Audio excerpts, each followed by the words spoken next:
some of the heaviest things you carry to bed tonight were never yours to begin with. All day, you have been taking things in. The tension in a coworker's voice, the worry behind a friend's smile, the static of a room before anyone spoke a word. Sensitivity science has a name for this quiet seeping in, and it has nothing to do with weakness. The part most people miss, the same openness that lets you feel everyone else so completely, is what leaves no room left for what you feel. Welcome to Psychology for Sleep.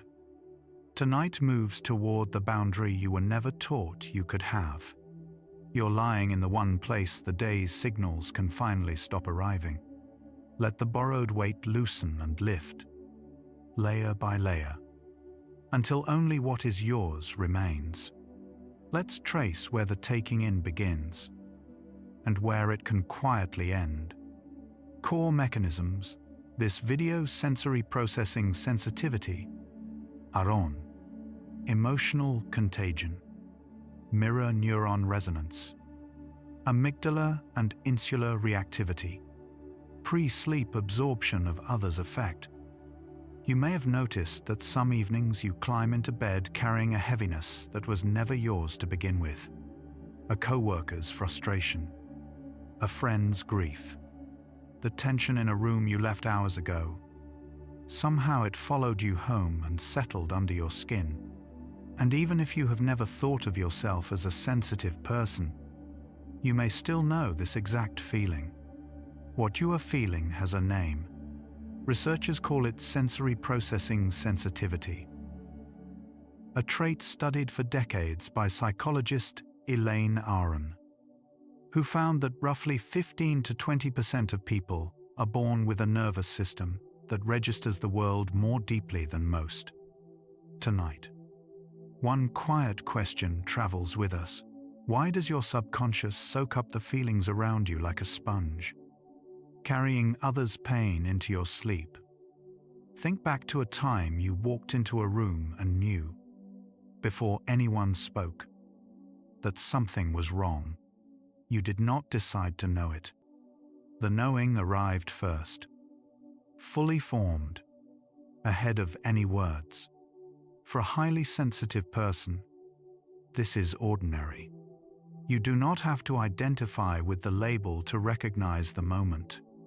What we now understand is that your nervous system samples the emotional temperature of a space the way skin samples warmth.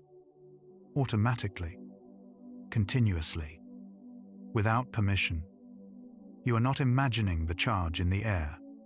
You are reading data most people never consciously access. And what you read does not simply pass through you. It lingers, quietly, long after the room is gone. There is a particular tiredness that comes not from doing too much, but from feeling too much across a single day. You may know it well. Science offers a reason that has nothing to do with weakness.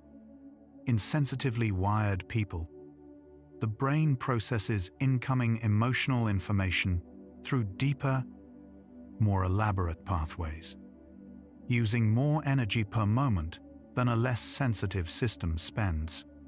A conversation that costs someone else almost nothing can cost you hours of quiet recovery. This is not fragility. It is the simple arithmetic of depth. More signal taken in, more meaning extracted, more of the world arriving all at once and asking to be held. Picture the last time someone near you yawned, and you felt the pull to yawn yourself before you could stop it. That small, involuntary echo is a doorway into something larger. Researchers call it emotional contagion, the unconscious tendency to catch the feelings of others the way you catch a yawn. We are all wired for it, to some degree, because our survival once depended on reading our tribe. But in a highly sensitive nervous system, the signal comes in louder and stays longer. The sadness across the dinner table does not stay across the table. It crosses the space between you and quietly becomes your own. Underneath everything we explore tonight sits a gentler truth worth meeting early. The same sensitivity that leaves you tired has, for most of your life, also let you comfort people before they asked, sense a shift in someone's voice, and feel beauty more keenly than those around you. Aaron's research frames high sensitivity not as a disorder but as a normal, inherited variation found across the animal kingdom, from fruit flies to primates. It survives because it serves the group. Someone has to notice early, and whether or not you ever claimed the word for yourself, the cost and the gift are not two different traits. They are the same wiring, seen from two sides. Consider how often you have taken on someone's mood and only realized it hours later, wondering why you suddenly felt low. The mechanism behind this lives partly in cells called mirror-neurons. These are brain cells that fire both when you perform an action and when you watch someone else perform it. And similar systems activate when you witness emotion, when you see a face tighten in pain. A faint version of that pain registers in you, as though you were rehearsing it from the inside. For a sensitive person, this internal rehearsal runs stronger, which is why another's distress can feel almost physically your own. You might recall a moment when a stranger's tears made your own eyes sting, and you felt faintly embarrassed by it. There is nothing to be embarrassed about. What you experienced is your brain's empathy circuitry doing exactly what it was built to do, only with the volume turned higher than average. Studies using brain imaging show that highly sensitive people display stronger activation in regions tied to empathy and awareness when viewing others' emotions. You are not overreacting. You are accurately reading and faithfully reflecting a real feeling in front of you. The reflection is so precise that it can become difficult to tell where the other person ends and you begin. There is a small organ deep in your brain, almond-shaped, called the amygdala, and it works faster than your conscious mind. You have felt it act. That jolt of unease before you understood why, that flinch at a tone of voice. Researchers have found that in highly sensitive individuals, the amygdala tends to respond more intensely to emotional cues, especially negative ones. This is why a single harsh remark can echo in you all evening while a kind word fades by morning. Your alarm system is simply more attentive. It was built to keep you safe by catching trouble early, and it does not easily let trouble go. Imagine your awareness as a net cast across a room, catching everything that drifts through it. Most people's nets have wide gaps. Yours is finely woven. A region called the insula helps explain this. The insula integrates what your body feels, what your senses detect, and what others around you seem to be experiencing, weaving them into a single sense of the moment.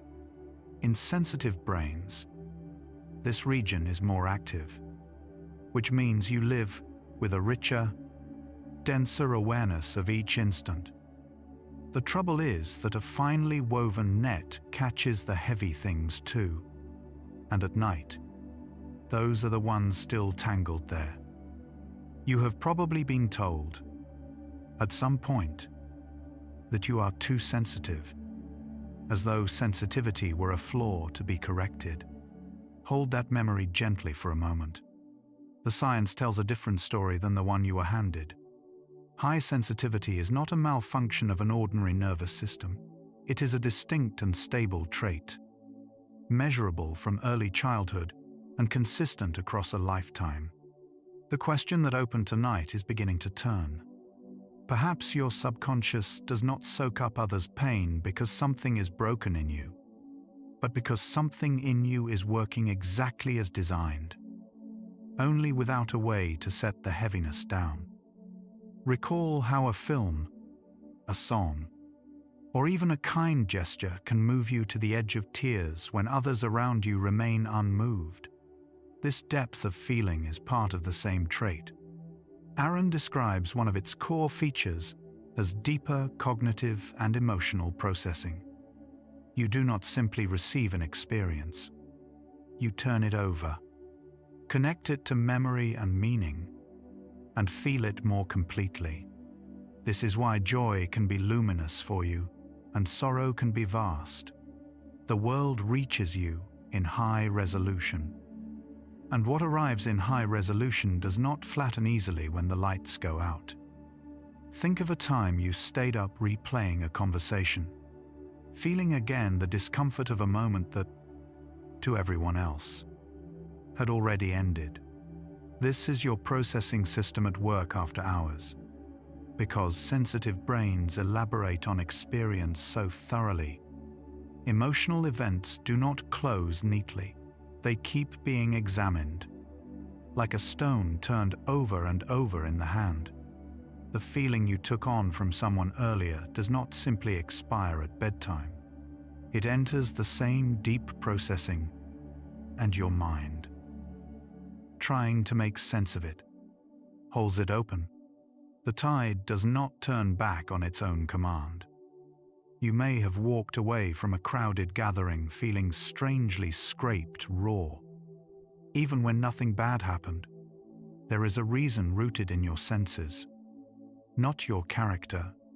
Sensitive nervous systems take in more sensory and emotional input from any environment, and crowds offer an enormous volume of it. Faces, voices, undercurrents, moods. Each one is a small signal you register and process.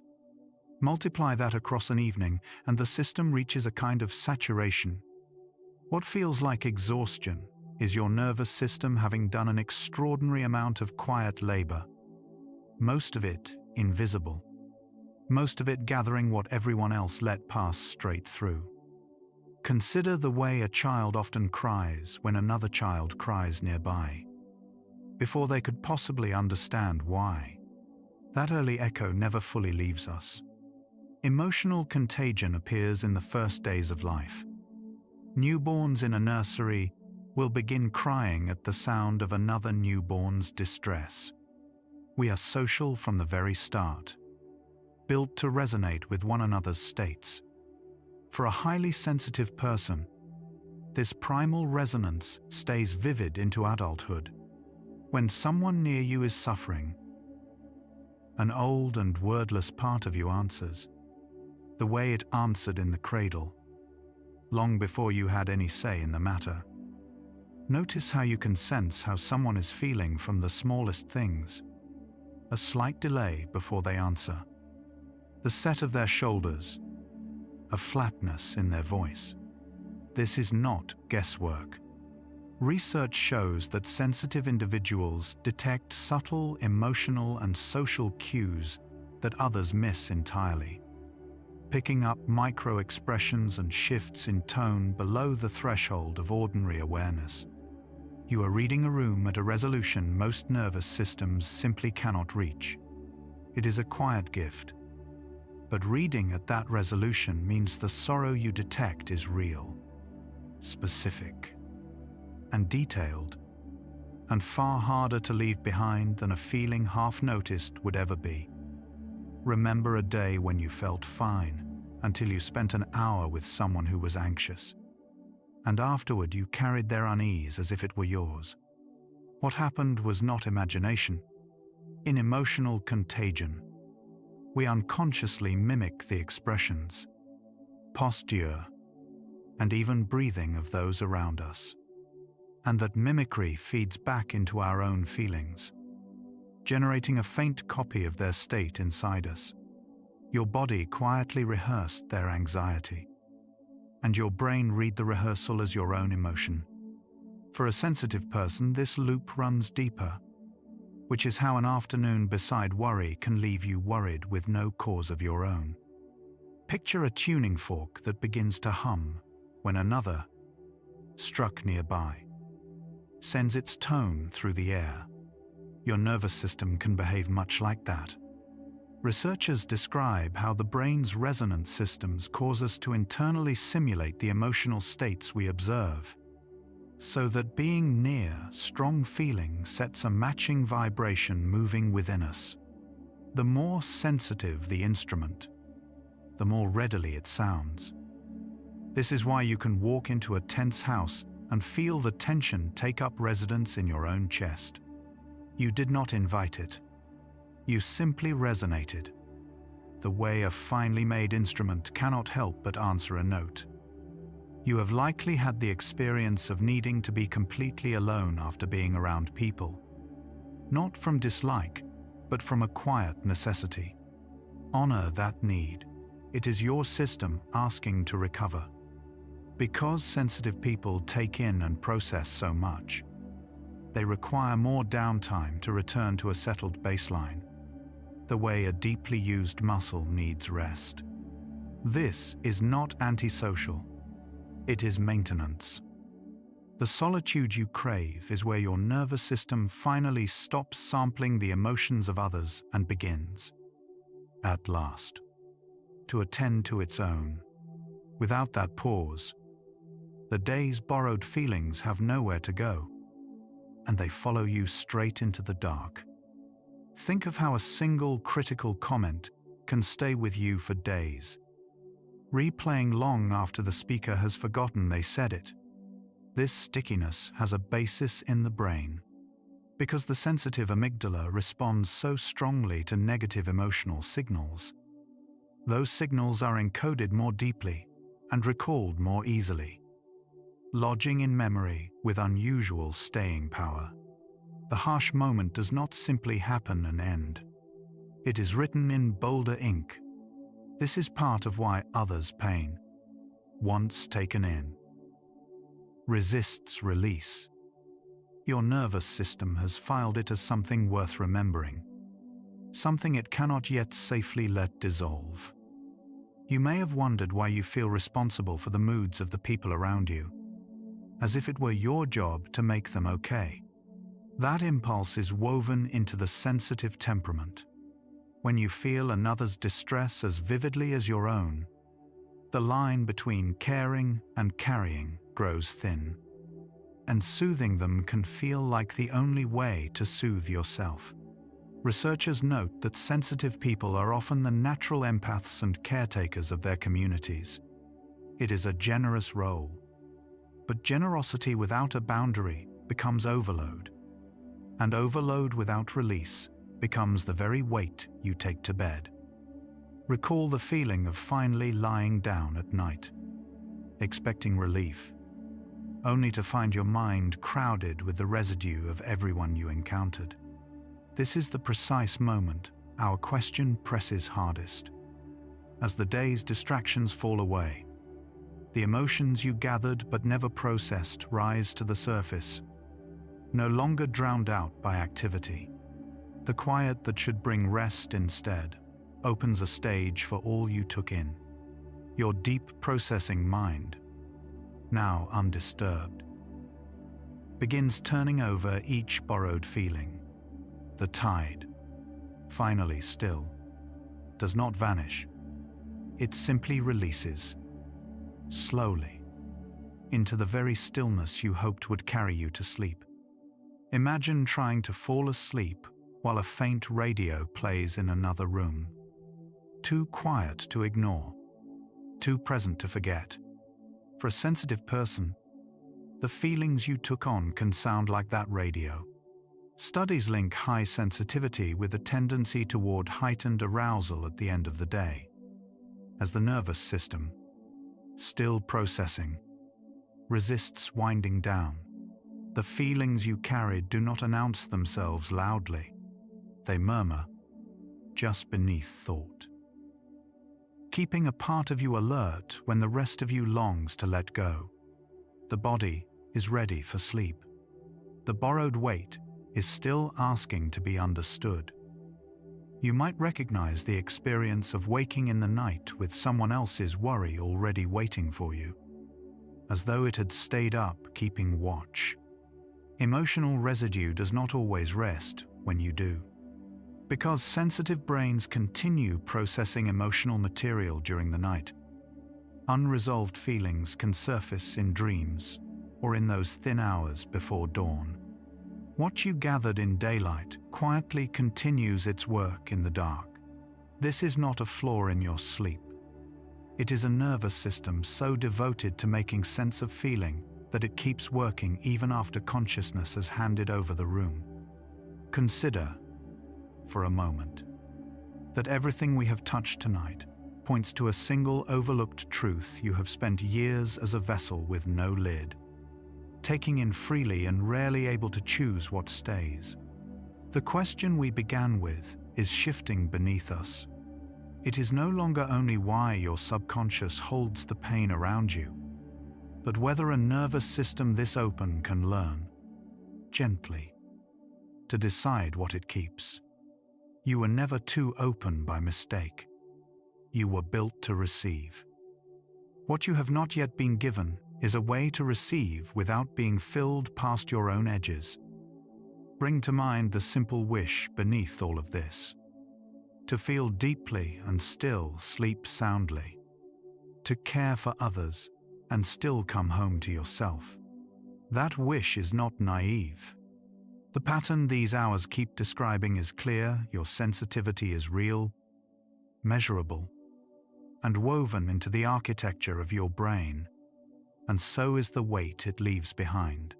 But there is a part of this we have not yet reached. What it would mean for a system built to take in everything, to grow a boundary of its own. A filter is not a wall. That distinction is where the next stretch begins. Right now, the same nervous system that has been reading every room of your day is doing something quieter behind your closed eyes. It is still holding what it gathered: the borrowed worry, the residue of other people's feeling. And for the first time today, nothing new is arriving to add to it. You don't have to sort through any of it. What you heard a moment ago, that a system built to take in everything might still learn to choose what it keeps, is already, faintly, beginning in you, not as effort, as the simple fact that here, in this stillness, there is no one left to read. Let your awareness rest at the edge of that quiet, where the day's signals have finally run out of room to enter. The next stretch follows what it means to hold a feeling without becoming it. Let's stay with that, gently, as we move on. Picture yourself walking through the door, already wearing a mood you cannot trace to anything that happened to you. This is the everyday signature of a porous nervous system, and it has less to do with what you noticed than with how slowly you release it. While most people shed the day's emotional charge at the threshold, your system keeps the impression alive, refiring the same circuits, holding the shape of someone else's feeling long after you left them, the held breath in a room, the flatness in a voice. These settled into you not because you dwelled on them, but because your release valve is simply slower. The heaviness was never a sign you did something wrong. It was a sign your system was still finishing what the day handed it. You may have noticed that some people move through a tense room untouched, while you leave it feeling wrung out. The difference has a name: neural mirroring. The brain's habit of quietly running a simulation of what others feel. When you watch someone wince, the regions that process your own discomfort light up, as though it were happening to you. In sensitively wired individuals, these mirroring circuits respond more strongly and recover more slowly. So a coworker's frustration does not simply pass through you, it gets rehearsed inside your body, complete with a faint echo of the stress hormones that built it. What looked like overreacting was your physiology faithfully reproducing a feeling you had no part in creating. Think of the last time someone close to you was anxious. And how? Within minutes. Your own chest tightened to match theirs. Scientists describe this as physiological synchrony, the tendency for two nervous systems in proximity to align their heart rates, their breathing, even their stress chemistry. It is not metaphor, it is measurable. When researchers wire two people together and let them sit in conversation, their cortisol curves begin to track each other within the hour. For someone with a porous, attentive system, this synchrony is stronger and harder to switch off. You do not just notice another person's storm, you begin, quietly, to weather it inside your own body. Perhaps you have wondered why a single difficult interaction can color an entire evening, while the people involved seem to forget it by dinner. The answer lives partly in the hormone cortisol, the body's slow-burning stress signal. Cortisol does not spike and vanish. It rises in a wave and recedes over hours. When you take on someone else's distress, your own cortisol responds as if the threat were yours, then takes its time leaving. A highly sensitive nervous system tends to mount a larger response and clear it more gradually. This is why the tension you picked up in the afternoon can still be sitting in your shoulders at night. Not because you are dwelling, but because the chemistry is honestly slow. You know the feeling of being the one everyone tells their troubles to, and how quietly tired that role can leave you. Psychologists call the cost of this empathic labor, and it is more literal than it sounds. Holding space for another's pain activates the same neural circuitry as feeling pain directly, drawing on a finite reserve of attention and regulation. Each act of deep listening spends a little of that reserve. For most people, the cost is small. For someone whose empathy runs wide and deep, the bill arrives at the end of the day as a fatigue no nap quite touches. The care you gave was real. So was the price your body quietly paid for it. There are moments when you sense a friend's sadness through a screen, in nothing more than the rhythm of their typing. This is not imagination. Emotional contagion travels through remarkably thin channels. Studies show that mood spreads through text, tone, even posture glimpsed across a room, without anyone naming what they feel. The brain is built to fill in another's interior from the faintest external cues. A sensitively wired system fills in more, and more accurately, catching the undertow beneath cheerful words, so you often know someone is struggling before they admit it, and you carry that knowing whether or not they ever speak it aloud. The signal reached you because you were built to receive it. You may have caught yourself adjusting your own mood to steady someone else's, almost without deciding to. Researchers describe this as co-regulation, the way two nervous systems borrow stability from each other. When a calm person sits with a distressed one, the calm can transfer, slowing the other's heart, softening their breath. It is a beautiful capacity, and it is how humans have always soothed one another. But co-regulation runs both directions. The same openness that lets you calm someone also lets their agitation flow into you. For a highly sensitive person, you are often the one regulating others while quietly taking on what they hand over. The steadiness you offer is real generosity. Consider how a single overwhelmed person can shift the entire temperature of a group, and how quickly you feel it change. Scientists have traced this to the speed of limbic resonance, the emotional brain's tendency to broadcast and receive faster than the thinking brain can intervene. By the time your conscious mind notices the room has shifted, your body has already responded. Highly sensitive systems run this limbic channel especially wide open, which means group emotion lands in you with little delay and little filter. This is why crowded or charged spaces can feel like standing in weather. You are not fragile. You are simply receiving more of the signal that everyone else is half tuning out. You might recognize the particular drain of a day spent among many people, even pleasant ones, even people you love. Part of this is the cumulative arithmetic of emotional contagion. Each person you encounter hands your nervous system a small packet of their state to read, hold, and quietly process. Most systems discard these packets quickly.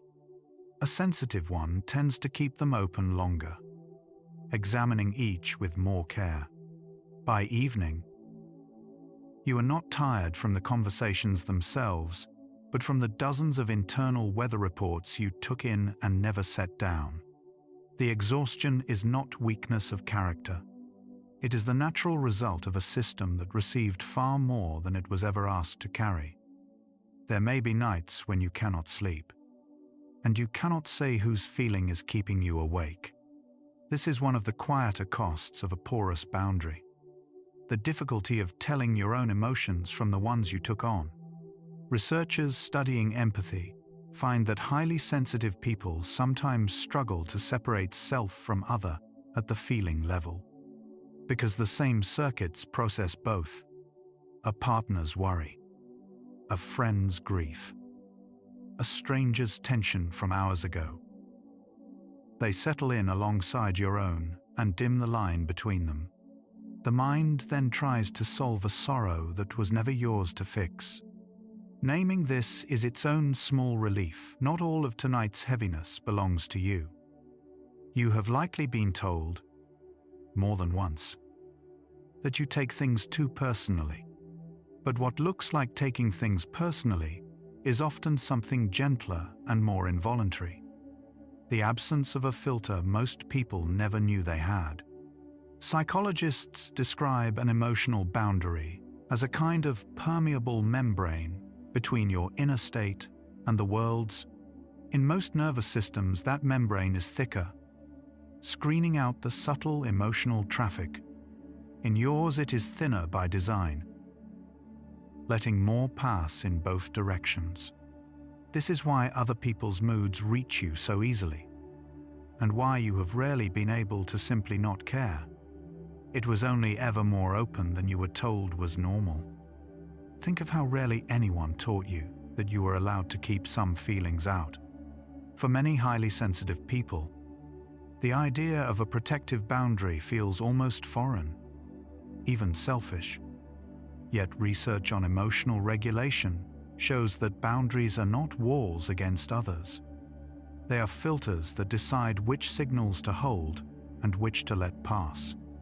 A nervous system without them spends itself trying to process everything it receives. Learning to let an emotion register without keeping it is a skill, not a betrayal. The capacity was always there, waiting underneath the habit of taking everything in. You can feel the whole room and still choose what to carry out of it. You may have spent years believing your sensitivity was something to manage, hide, or apologize for. The science keeps suggesting the opposite, that the open, receptive system causing you fatigue is the same one capable of profound attunement and care. The thinness that lets too much in is also what lets you understand people at a depth others rarely reach. The goal was never to seal yourself off. It was to add a gentle filter to a system that was already extraordinary at sensing, so the depth could remain while the depletion eased. What you have been treating as a flaw to fix may simply be a gift that was missing one small instruction. There is a tenderness in realizing how much of others' weight you have carried without ever being asked, often without even noticing. The same wiring that left you exhausted is the wiring that made you the safe one. the one who feels what others cannot say. Co-regulation, emotional contagion, the porous boundary. These are not malfunctions. They are the architecture of a nervous system built to keep others company in their hardest moments. Tonight, none of that capacity is going anywhere. It is simply being given permission to rest. The boundary can stay open to the world tomorrow. For now, it is allowed to let the day's borrowed weather quietly clear. And so the night arrives at the question underneath all of this. Why a subconscious system soaks up the negativity around it like a sponge? And what it would mean to finally give that system a way to choose? The answer has been forming, fact by fact, in the language of mirrored circuits and shared chemistry and boundaries thinner than anyone explained. What the day asked you to feel was never a failure of strength. It was the cost of a depth most people never have to manage.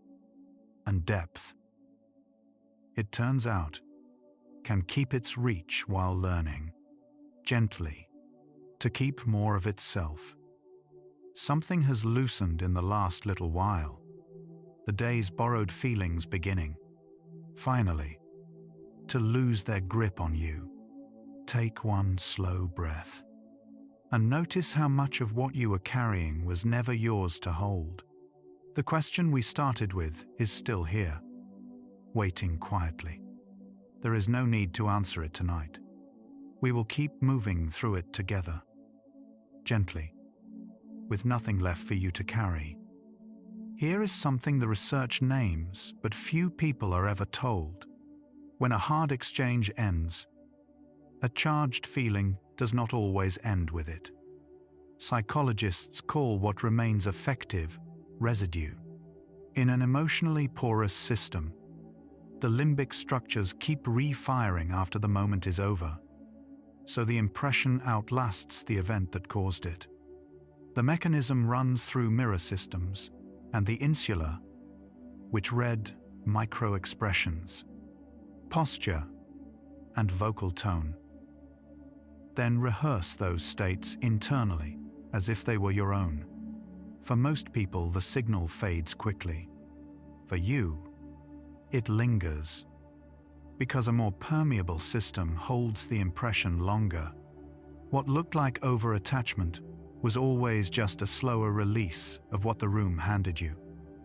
There is a particular kind of tiredness that arrives not from your own troubles, but from carrying someone else's all afternoon. A friend's grief, a stranger's tension, a co-worker's quiet panic. Science now frames this as the cost of a nervous system that does not filter at the door. Highly sensitive people show stronger activation in the regions that process others' pain, and weaker automatic gating of incoming emotional signal, which means the boundary most people maintain without trying must. For you, be built by hand. This is not a defect in your wiring. It is the same depth of processing that lets you sense what others miss, simply running without a barrier between you and the world. Perhaps you have felt a conversation end, the other person walk away lighter, and yet you remain holding the weight they set down. This is effective residue again, and it behaves much like water that drains away slowly, long after the basin is emptied. When an emotionally porous system takes in a charged exchange, the limbic structures keep replaying it, refiring the same circuits, so the feeling outlasts the event that caused it. The other person finished the conversation. Your body is still inside it. Understanding this does not make the residue lighter, but it changes what it means. You were never being dramatic. You were being thorough. You might recognize the moment when a room you walk into feels charged before anyone speaks, as if the air itself carries a mood.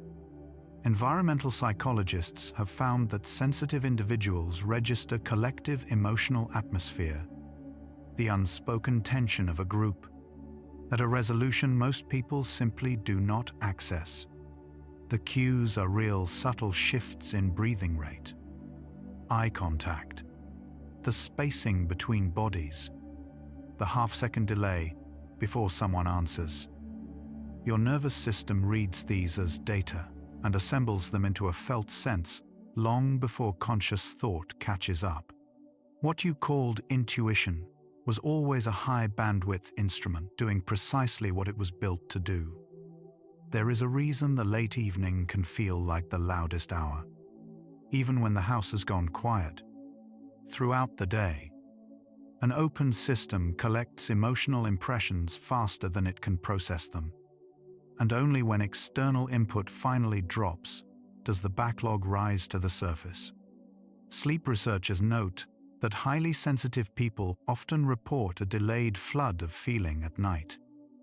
Not new emotion, but the day's unprocessed residue finally being sorted. The quiet did not create the heaviness. It only stopped covering it. And in that uncovering, your mind is not malfunctioning. It is finally catching up to everything it carried for you. You may have wondered why you can sense a person's sadness even when they are performing happiness convincingly for everyone else. The answer lies in something called interoceptive accuracy, the body's ability to read its own internal signals, which is heightened in sensitive nervous systems and bleeds outward into reading others. When you sit with someone, your physiology subtly synchronizes with theirs, a process called physiological linkage, where heart rhythms and breathing patterns begin to align. You feel their truth because, for a moment, your body is partly running their state. The mask never fooled you, because you were not reading the face. You were reading the nervous system underneath it. Consider how often you have apologized for feeling too much, as though depth itself were an imposition on the people around you. The research tells a quieter story. The trait that makes emotional absorption costly is statistically tied to greater compassion, deeper relationships, and more accurate reading of need. The same permeability that exhausts you is the one that makes people feel genuinely seen in your presence. Evolution kept this wiring in roughly 1 in 5 humans, precisely because a group needs members who notice the suffering others walk past. What drained you was never excess.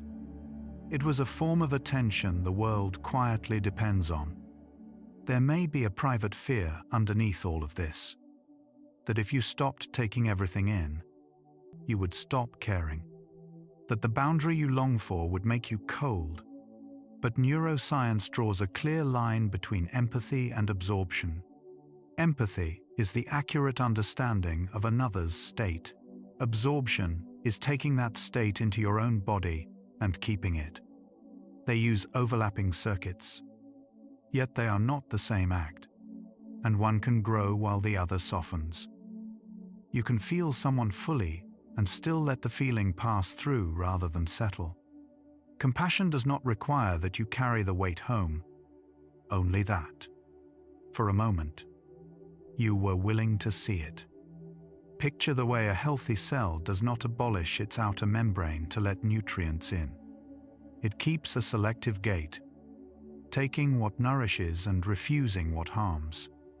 Emotion researchers increasingly describe psychological boundaries the same way, not as walls that block feeling, but as semi-permeable membranes that let connection through while releasing what is not yours to hold. This is why the goal was never to feel less. Such a boundary is not numbness. It is the difference between receiving the world and being flooded by it.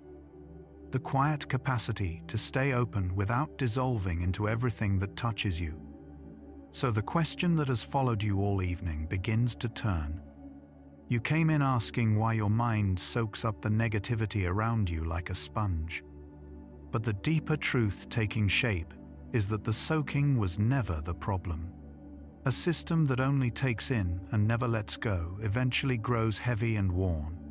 The same instrument, given the simple capacity to release, stays soft and ready. Your depth was never asking to be smaller. It was asking, all this time, for a filter. A way to let the day arrive, and then, finally, let it leave. What comes next traces what that filter is made of, and how a tired nervous system learns to build one in the dark. What just surfaced? That the soaking was never the flaw. That what you needed was a way to release rather than a way to stop feeling. Maybe sitting somewhere in your chest right now. You have spent years afraid that letting the day leave you would make you someone who does not care. Notice, if you can, where that fear lives in the body tonight. The held breath, the shoulders that rose hours ago and never came down. You do not have to solve it. You only have to loosen it. The way still water loosens whatever has been steeped in it too long. The second half of tonight follows the filter, what it is made of, and how it forms in the quiet, without you forcing it. Let's stay with that, and go gently on. By now you may have noticed something about the way other people's moods move into you. They rarely knock first. Researchers describe a process they call low sensory gating, where the brain lets in signals that most systems automatically screen out. A less sensitive brain filters a stranger's bad mood the way a window filters rain. Yours leaves the window open. This is not a failure of willpower or a lack of boundaries you forgot to build. It is a structural difference in how much of the world is allowed to reach you before any choice is made. The taking in was happening below the level where choosing even begins. There is a kind of tiredness that has nothing to do with how much you did and everything to do with how much you let in.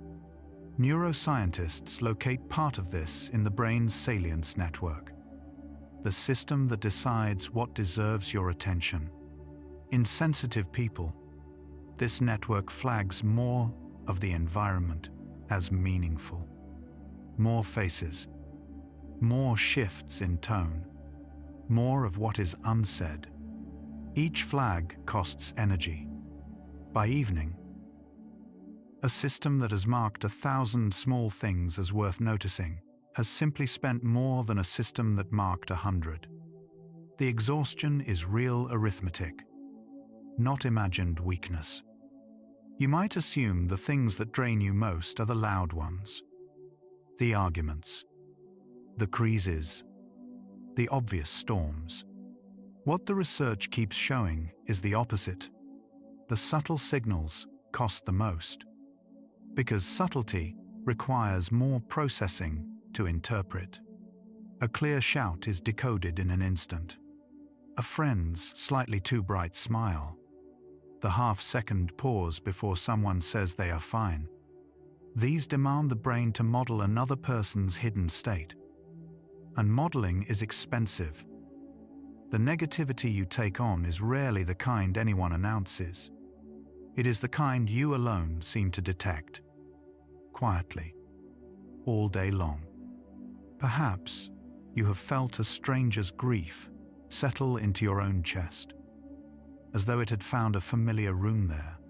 Scientists studying empathy describe two distinct circuits, one that recognizes another's feeling from a safe distance, and one that reproduces that feeling inside your own body. Sensitive nervous systems tend to run more traffic through the second circuit. You do not just understand the sadness across the room. Your body rehearses it. This is why a heavy conversation can leave you feeling as if the weight were assigned to you, when no one ever handed it over on purpose. Consider how often you have left a gathering needing silence the way other people need water.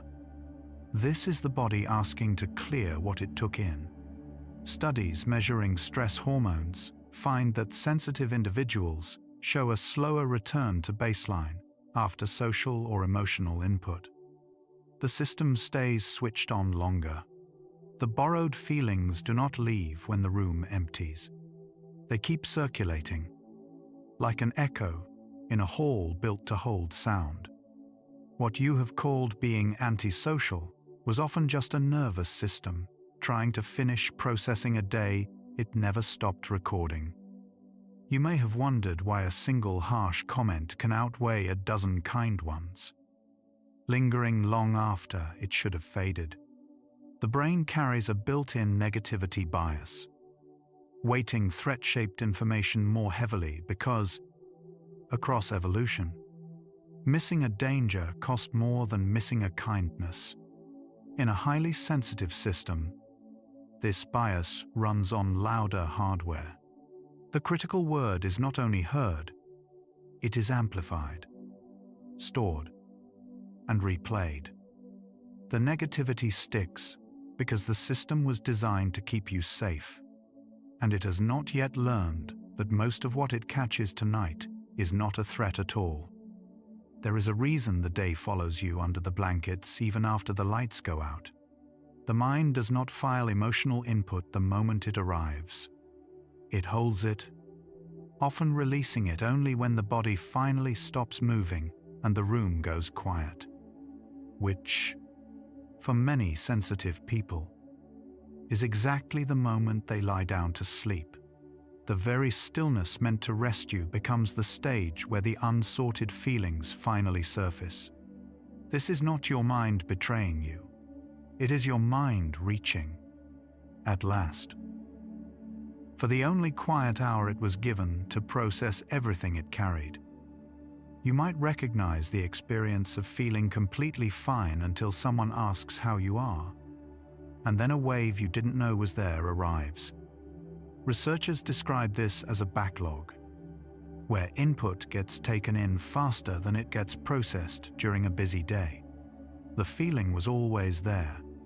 It was simply waiting in a queue. Sensitive systems take in more, so the queue runs longer, and the overflow tends to spill in the unguarded moments. The drive home, the shower, the dark before sleep. What surfaces then is not new pain. It is the day, finally being read. Perhaps you have noticed that being around an anxious person can make your own thoughts speed up. Even when nothing has changed for you, nervous systems are contagious in a measurable way. Heart rhythms and breathing patterns synchronize between people in the same space, a process called physiological co-regulation. Most people drift toward whoever they are near. Sensitive systems do it more readily and more completely. You were not imagining that the room's anxiety became yours. Your body was quietly tuning itself to a frequency it never agreed to match, the way a string hums when another nearby is plucked. You may have spent years assuming that a stronger person simply would not be affected by all of this. The science points somewhere kinder. The trait now called sensory processing sensitivity is found across roughly a fifth of the population, and it shows up far beyond humans. Careful. Deep processing variants have been documented in dozens of species, from fish that hold back at a new reef to birds that scout before they feed. It persists because it works. The cautious ones catch what fast-moving ones miss. You were not issued a defective version of a normal nervous system. You were issued a different strategy entirely. One that evolution kept on purpose because the group needed someone who noticed. Think of how often you have known something was wrong with a loved one before they said a single word. This is depth of processing at work. The sensitive brain compares incoming signals against a richer internal library of past patterns. Functional scans show heightened activity in regions tied to awareness and reflection when sensitive people take in even ordinary information. You are not guessing or imagining. You are reading a higher resolution version of the same scene everyone else is watching. The cost of that resolution is real, but so is the accuracy. The thing you sensed was usually there. You might have been told, gently or otherwise, that you simply think too much. What the research reframes is that you process more deeply, which is not the same as overthinking.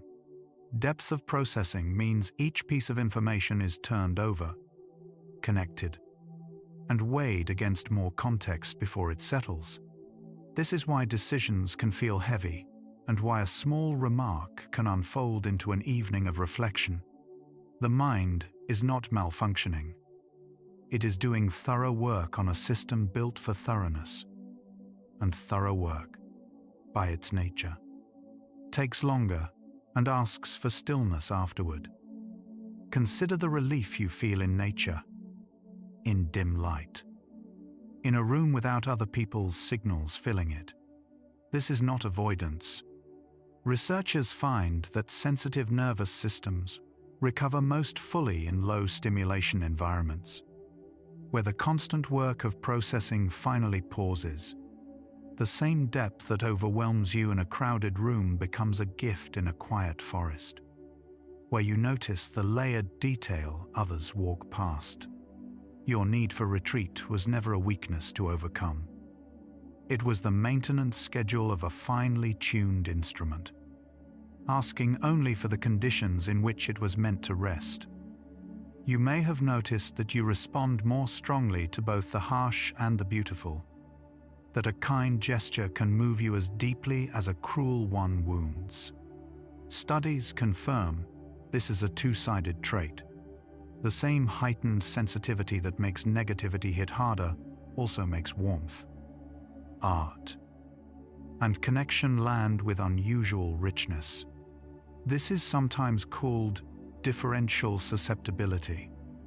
The sensitive are more shaped by their environment in both directions.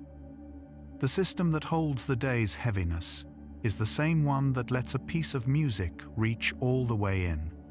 You did not get only the cost. You got the whole range. Beneath everything tonight has described, the question that opened this hour has begun to answer itself. The subconscious holds negativity, not because it is broken, but because it was built without a wall where one could be useful.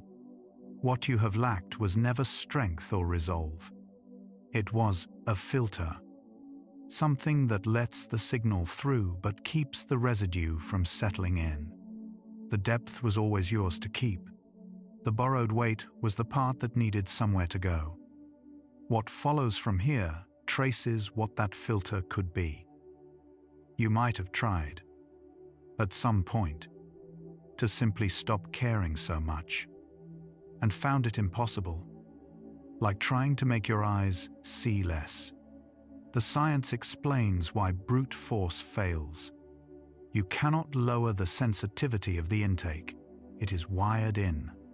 But you can change what happens after intake. At the stage where the brain decides whether a signal belongs to you or merely passed through you, this is where a filter lives. Not at the door, which cannot be closed, but in the sorting room behind it. The work was never to feel less. It was to keep less of what you feel. Perhaps you have had the experience of naming a feeling and watching it loosen its grip slightly. Researchers studying emotion find that putting sensation into words, a process called affect labeling, measurably quiets the brain's alarm centers. When you say this worry is my co-worker's, not mine, the naming itself begins the sorting. The feeling does not vanish, but it is reassigned to its true owner. This is one thread of the filter, not a wall that blocks, but a quiet act of attribution that decides what stays. Much of the borrowed weight loosens the moment it is correctly addressed. You may know the difference between a day that ended cleanly and one that followed you home, and sensed that the difference was not the day itself. Studies on emotional boundaries suggest the filter is less about blocking input and more about completing it. Feelings that are acknowledged and released finish their cycle. Feelings that are taken in without processing stay open. Unfinished. Looping. The impression holds because nothing told it the moment was over. Part of what you have lacked is not a thicker skin but a closing gesture. A way of letting each absorbed thing reach its end instead of its storage. Consider how differently you feel after a long walk versus a long scroll. Even when both took the same hour, the nervous system clears absorbed input through certain channels. Rhythmic movement, slow breath, time in nature, the steadying presence of someone safe. These are not luxuries layered on top of life. For a sensitive system, they are the drainage that keeps the load from building. Without them, the day's residue accumulates with nowhere to go. The filter is partly built from these ordinary acts. Each one, a small valve, releasing what the day asked you to hold. You might have assumed that protecting yourself meant building something hard. A shell, a distance, a colder version of who you are. The research points towards something softer and more precise. A permeable boundary lets the meaningful signal through while letting the residue pass on. People who recover well from emotional input are not less open. They are better at distinguishing their own state from the states around them. The goal was never to seal the depth away. It was to keep the depth and lose the borrowed weight. To remain wide open and still wake up as only yourself. Perhaps you have felt the small relief of a single deep breath in a tense moment, without quite knowing why it helped. The slow exhale activates the vagus nerve, the body's brake, shifting the nervous system out of high alert and towards settling. For a sensitive system, this is a doorway used often. The breath does not make you care less about the room. It tells your body that the signal has been received and does not need to be held in the muscles. The jaw, the chest. One of the oldest pieces of the filter is this: a way to let the body finish what the mind took in. You may have noticed that some people in your life leave you fuller and others leave you scraped thin, regardless of how much you like them. The science of co-regulation explains the pattern. A calm, regulated person can steady your nervous system, while a dysregulated one can pull yours into their storm. Choosing where you spend your depleted hours is not coldness. It is recognizing that your system tunes to whatever it is near, and that the filter includes the simple wisdom of proximity, of who you let close when you have the least left to give. Think back over this hour and notice that none of the filter required becoming someone else. Numbing, breathing, clearing, choosing your nearness, letting feelings finish. Each one keeps the sensitive system fully intact and simply gives the absorbed weight a way out. The research is consistent on this point. The aim is regulation, not suppression. You are not being asked to dim the instrument. You are being shown where its release valves were always meant to be. The depth stays. The accumulation is what learns, at last, to move through and leave. You might have spent a long time believing that the taking in was a flaw to fix before you could rest. What the evidence gently overturns is the premise itself. The openness is not the problem. The missing exit is. Every finding tonight has circled the same shape. A nervous system magnificently built to receive, paired with no taught method for releasing. Once the exit exists, the same trait that emptied you becomes the one that lets the world reach you in full. The fix was never less feeling. It was a place for the feeling to go. Here is what the hour has been assembling, piece by piece. A highly sensitive person does not need to take in less of the world. They need a subconscious filter, a way to let depth in while letting the borrowed weight pass through. The openness was never the flaw. The flaw was openness with no way to release. Sensitivity is not a wall to be built or a door to be shut. It is a flow that needs an outlet as much as an inlet. The openness stays. What changes is that, from here, what enters no longer has to stay. The filter those last facts described isn't something you have to construct tonight. It's closer to a tide. Water that comes in, touches everything, and then, without anyone calling it, draws back out again. Right now, in the quiet, the drawing back has already begun. The day's borrowed weight is loosening from where it settled. Not because you are forcing it, but because you finally stopped holding the door against it. You don't need to sort it. You don't need to decide what was yours. The system knows how to let go of what was never yours to keep. It only needed the stillness you are giving it now. What's been gathering all hour is nearly whole. The last stretch carries it home. You have ended days drenched in a heaviness that was never yours. The science calls it emotional contagion, and the nervous system catches it the way skin catches warmth from a fire. Mirror systems in your brain replay what others feel until their state quietly becomes your own. A highly sensitive system runs this process at higher resolution, holding the room long after the room has emptied. The weight you carried to bed was real. It simply belonged to more people than you. There are nights your body lies still, while something inside keeps stirring, as if the day refused to end with you. Researchers trace this to a nervous system that took in more signal than it had time to release. Each unspoken tension, each borrowed worry, settled somewhere below thought and waited. You were not overreacting. You were carrying the residue of everything you let yourself feel, gently asking now to be set down. Perhaps you have wondered why other people seem to walk away from a hard moment so easily. Their nervous systems filter at a coarser grain, letting the fine details pass through unnoticed. Yours holds the details. The sigh behind the smile, the chill behind the kind word. That holding is why the world feels heavier to you, and also why it feels truer. Nothing reached you by accident.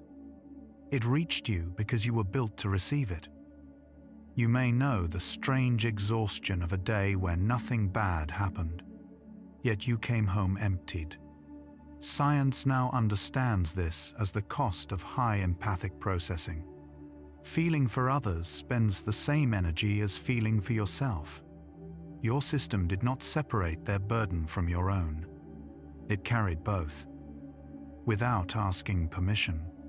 The tiredness was not weakness. It was the quiet receipt for a heart that stayed open all day long. There is a softness in how you notice a stranger's sadness from across a room. The brain calls this affective resonance. And in sensitive people, the signal arrives almost before the eyes confirm it. You feel the shift in someone's mood like a change in air pressure. This is not something you chose to learn. It is something your nervous system has always done, faithfully, even on the days you wished it would simply look away and let you rest. You have likely replayed a difficult conversation long after everyone else moved on. Researchers link this to deeper memory encoding in emotionally porous minds. Feeling more in the moment means remembering more afterward. The exchange did not just happen to you. It was recorded, layered, kept. That is why letting go takes you longer. Your mind is not holding a grudge. It is holding a fuller version of the truth. asking to be understood before it can soften. Maybe you have felt yourself dimming in a crowded space, your edges blurring into everyone else's needs. Science describes this as boundary permeability, the line between self and other thinning under emotional load. For a sensitive system, that line was always more open than fixed. The world flows through you more freely. Tonight, in the quiet, that boundary is allowed to settle again, gently, without anyone asking anything of it at all.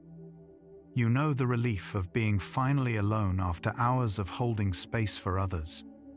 The nervous system reads solitude as a signal to stop scanning, stop receiving, stop translating every flicker of feeling around you. In that stillness, the borrowed emotions begin to clear. This is not antisocial. It is restorative. Your system needs the empty room the way lungs need open air. Not to escape people, but to remember where you end and they begin. There may be people whose presence leaves you lighter, and others who leave you hollow. Your nervous system has been quietly measuring this all along, tracking who fills your energy and who draws it down. This sensitivity to emotional exchange is not judgment. It is information. The drain you felt around certain people was your body telling you the truth before your mind had words for it. You were never imagining it. You were simply listening closely. You have carried other people's moods into rooms they never entered, into nights they will never know about. The science of second-hand stress shows that absorbed emotion lingers in the body's chemistry. Raising your guard long after the source is gone, your system was protecting everyone but itself. Tonight there is nothing left to guard against. The room is empty. The signals have stopped arriving. What you took in is allowed, at last, to simply dissolve. Perhaps you have felt guilty for needing so much rest after giving so much of yourself. But a system that feels deeply must also recover deeply. The depth of the giving sets the depth of the need. Recovery is not indulgence for you. It is the other half of how you are built. The same wiring that lets you pour out also requires you to refill. Wanting this quiet is not selfish. It is simply honest. There are moments you have sensed exactly what someone needed before they spoke a word. This quiet knowing comes from a brain that reads micro-signals others miss. The half-second pause, the softening voice, the gaze that lingers. You have spent a lifetime translating these without being asked. It is a gift you gave the world freely. And tonight, no one needs translating. You can let that finely tuned attention turn inward and rest on you alone. You may have spent years believing your softness made you fragile. The research says something kinder, that sensitivity is a depth of processing, not a thinness of skin. You feel more because you take in more. And taking in more is not the same as breaking more easily. What looked like fragility was always capacity. The world poured into you and you held it, day after day. That is not weakness. That is a quiet, uncommon strength. There is a particular peace that comes when you stop apologizing for how much you feel. Science has confirmed that high sensitivity appears across nearly every species, conserved because it serves the whole. The ones who notice keep the others safe. Your depth was never a defect to manage. It was a role you were born into. Tonight you can set the role down for a while, knowing the noticing will still be there when you wake. Underneath everything tonight has gently returned to, is this the subconscious takes in the emotional weather around you, because that is exactly what it was built to do. And what comes in can also, with care, be released. The question of why you carry so much is settling into something softer. You were not flawed in receiving the world. You were simply never taught that you are allowed to choose what stays. You have probably noticed how a single tender film or song can move you more than it moves anyone nearby. This comes from heightened activity in the brain's reward and empathy circuits, lighting up where others stayed dim. Beauty reaches you at full volume. So does sorrow. The same openness that costs you on hard days is what lets ordinary moments shine. You do not feel too much. You feel completely, the way the world was meant to be felt. There may have been times you wished you could care a little less, just to ache a little less. But the caring and the aching share the same root, and to dull one is to dull the other. Science finds no off switch for depth, only ways to protect it. So the goal was never to feel less. It was to keep what is yours, and let the rest move through. The way water moves past stone. You know the quiet that arrives when you finally stop carrying everyone. In that quiet, the nervous system lowers its watch, the stress chemistry clears, and the body remembers a baseline it nearly forgot. This is not emptiness. It is return. All the energy you spent reading the room comes home to you now, unspent and waiting. There is nothing to attend to in the dark. There is only you, settling back into your own shape. Perhaps no one ever told you that protecting your energy is not the same as closing your heart. You can stay open and still hold a gentle edge, letting the world in without letting it take everything. The science of self-regulation shows this filter can be learned. Softly. Over time, you do not have to choose between feeling and surviving. Both can be yours. Tonight is the first small practice. Letting the day's weight stay outside while you rest. You have likely been the steady one, the one who absorbs so others can stay light. That role asks a great deal of a sensitive system, and tonight it asks nothing. The taking in can stop. The translating can stop. The quiet holding of everyone's feelings can finally rest in your hands and then slip from them entirely. You gave the world your attention all day. Now the night gives it back, asking nothing of you in return. There is a relief in learning that the boundary between you and the world is not fixed, that it can open when you need to feel and settle when you need to rest. Your subconscious has been doing the opening for so long it forgot the settling was possible. Tonight it remembers.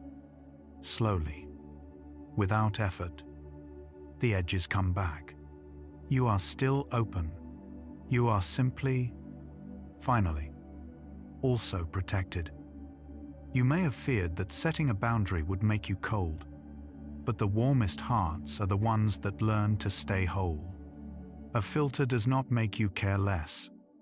It lets you keep caring without disappearing into it. The depth stays. The drowning stops. That is the quiet shift the body has been moving toward all night. Easing into a way of being that costs you less and keeps you more. There is a stillness now that the day's emotional weather has finally passed through you and out. What you carried was never meant to stay. It was meant to be felt, and then released. Your nervous system knew this all along, waiting only for a quiet hour to do it. This is that hour. Nothing more is arriving. Nothing more needs holding. The weight has eased gently away, and what remains is simply you. You have come a long way from believing your sensitivity was something to fix. It was never the problem. It was the proof of how much of the world you were able to hold. And now, in the dark, you get to hold only this: your own breath, your own weight, your own quiet. Everyone else's feelings have gone home. There is nothing left to carry. There is only the soft permission to be here, and nothing more. You are never too open, never too soft, never too much. You are simply a heart built to let the world in. And tonight, you are finally allowed to choose what stays. The weight you carried was never yours to keep. You can set it down now. What remains is only you, whole and quiet and your own. Resting at last inside the gentle space you were always allowed to protect. A heart that let the whole day in has been with you this entire hour. And here is the quiet truth of it: the same openness that took in everyone's sorrow is the same openness that let in every kindness, every small beauty, every moment that mattered. You could not have one without the other. The depth was never the wound. It was always the gift, simply arriving without a filter. Let your entire being dissolve into the soft, empty quiet that comes after a long day of feeling, the stillness your particular heart has been reaching toward since morning. You were never too much for the world. You were exactly open enough for it. And tonight the world finally lets you keep that openness all for yourself. The weight that pressed on you all day was never woven from your own thread. It came from the rooms you stood in, the faces you read, the unspoken aches you caught the way a still pond catches rain. That does not make the heaviness less real, but it changes what you do with it. Something that arrived from outside can also leave, and you are allowed to let it. You lie here now with nothing left to take in, nothing left to translate, no one left to hold. The borrowed feelings have found their way home, and only you remain. And so you carry into sleep a thing you may have waited years to believe, that an open heart and a protected one are not enemies. You can feel the whole world and still keep a quiet space that belongs to no one but you. The Psychology for Sleep playlist has been returning to this same tender place from many directions. The cost of feeling deeply, and the quiet ways a sensitive heart can stay whole. The next video carries it further. Toward the part tonight only began to open. That hour is waiting whenever you are ready. You can allow these last thoughts to settle now, like the final drops of rain sliding from a leaf after the storm has long passed. Let your shoulders grow heavy with the relief of carrying nothing at all. If sleep comes, let it take you to the quiet space that belongs to no one but you. If your eyes have already closed, there is nothing out there worth opening them for. Rest well, gentle soul. The world will still need your open heart tomorrow. But tonight, that heart is yours alone to hold, where feeling deeply finally becomes a place to rest. Good night.